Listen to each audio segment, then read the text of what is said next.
Assalamualaikum warahmatullahi wabarakatuh.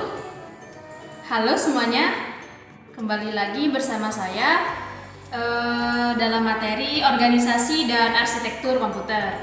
Namun sebelumnya kita harus ketahui terlebih dahulu kompetensi dasar, indikator, dan tujuan pembelajaran pada materi kali ini. Berikut adalah kompetensi dasar, indikator, dan tujuan pembelajaran.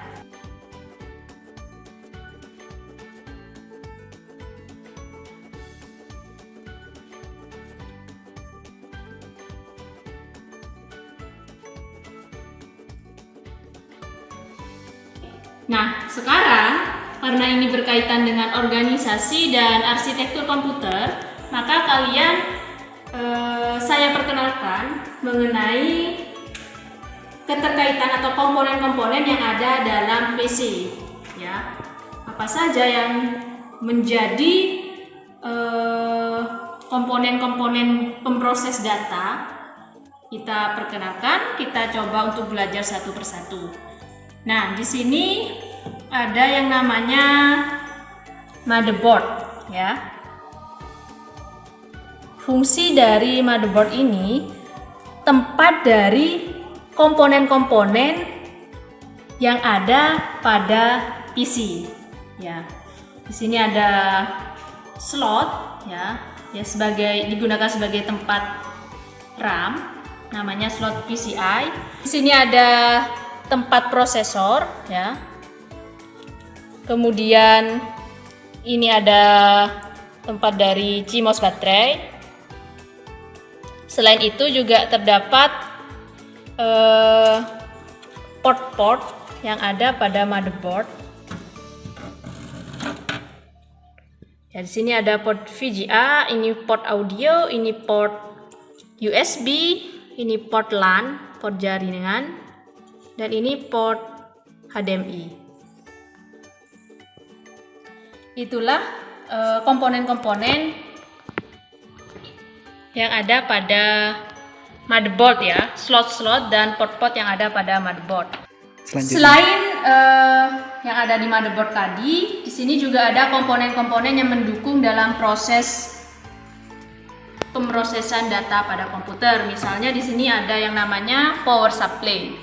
Nah, power supply di sini berfungsi untuk mengalirkan arus listrik dari AC ke DC. Nah, jadi arus listrik yang ada pada PC itu dialirkan dari power supply ini. Kemudian di sini ada fan. Ya. Fan kalian tahu dari bentuknya saja. Ini kipas, ya. Fan digunakan untuk mendinginkan prosesor karena fan ini posisinya berada di atasnya prosesor. Kemudian terdapat DVD room. Nah, DVD room ini berfungsi sebagai penyimpanan eksternal. Nah, jadi kalian nantinya bisa melakukan penyimpanan eksternal melalui keping CD yang bisa dimasukkan di dalam DVD room ini. Oke, selanjutnya di sini ada hard disk, ya. Mungkin kalian tidak asing lagi dengan yang namanya hard disk. Hard disk di sini berfungsi untuk menyimpan data secara permanen, seperti itu. Ya. Jadi data-data yang diproses oleh komputer akan disimpan di hard disk. Kemudian ada RAM.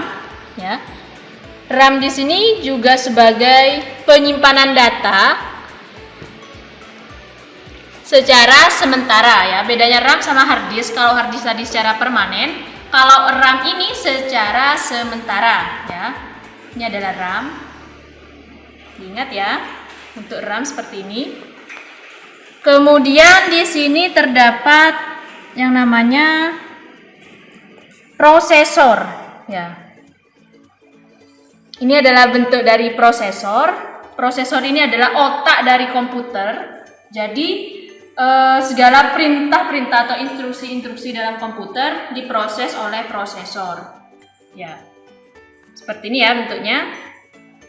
Selanjutnya yaitu ada CMOS baterai di sini berfungsi untuk men-setting BIOS ya. Jadi CMOS ini digunakan untuk men-setting BIOS. Nah, setelah kita ketahui komponen-komponennya, saya akan menunjukkan tempat di mana komponen-komponen tersebut diletakkan dalam motherboard ya. Ini motherboardnya ditaruh terlebih dahulu di sebelah sini ya.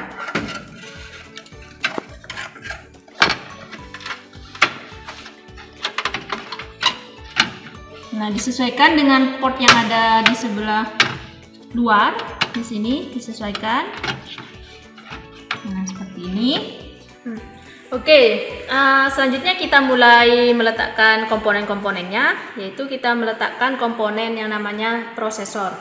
Ya, kita letakkan di bagian sini. Dalam peletakannya kita lihat di bagian segitiga kuning ini, kita letakkan di bagian yang berbentuk segitiga juga. Kita buka terlebih dahulu ininya, tempatnya, tutup dari prosesornya. Ini. Nah, ini segitiga kita letakkan sama dengan segitiga ini. Jadi kita letakkan seperti ini. Nah, kemudian kita tutup kembali tempat dari prosesor tersebut. Seperti ini. Selanjutnya kita letakkan fan ya, karena fan ini berada di atas prosesor. Kita letakkan fan. Ingat di sini ada 4 mur. Di sini juga ada tempat dari mur tersebut ya. Kita paskan murnya ya. Kita paskan.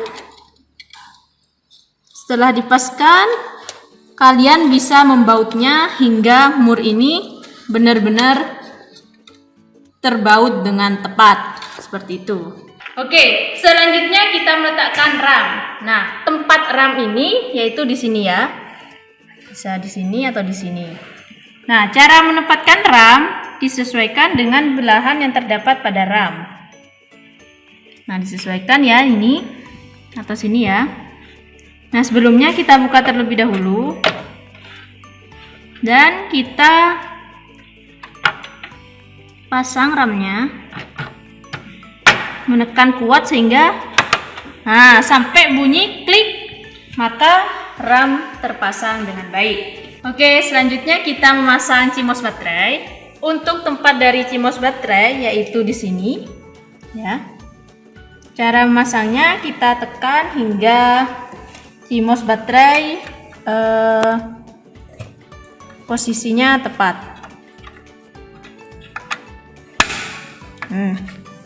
Klik sampai gitu ya, sampai berbunyi klik.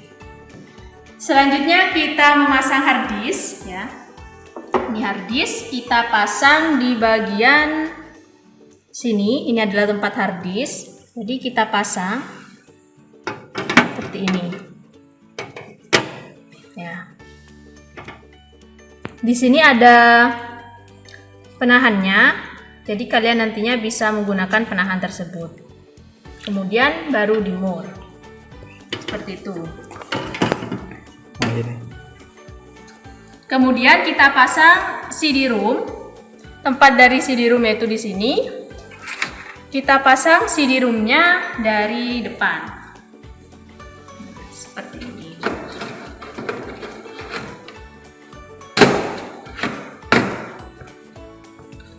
Seperti ini.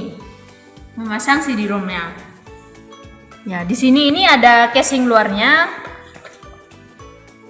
sehingga ini bukan terlalu ke depan, memang seperti ini karena di sini memang masih ada casing luarnya. Kemudian kita pasang power supply-nya. Untuk posisi power supply yaitu di sini, ya. Kita pasang seperti ini. Seperti ini.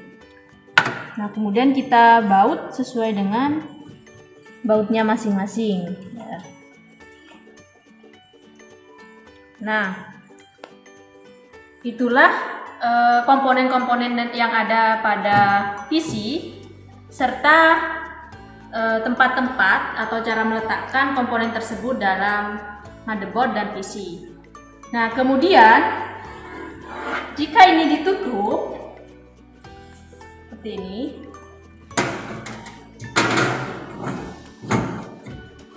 ini semua namanya casing ya. Ditutup seperti ini semua adalah casing. Fungsinya untuk melindungi komponen-komponen yang terdapat di dalam spisi ini.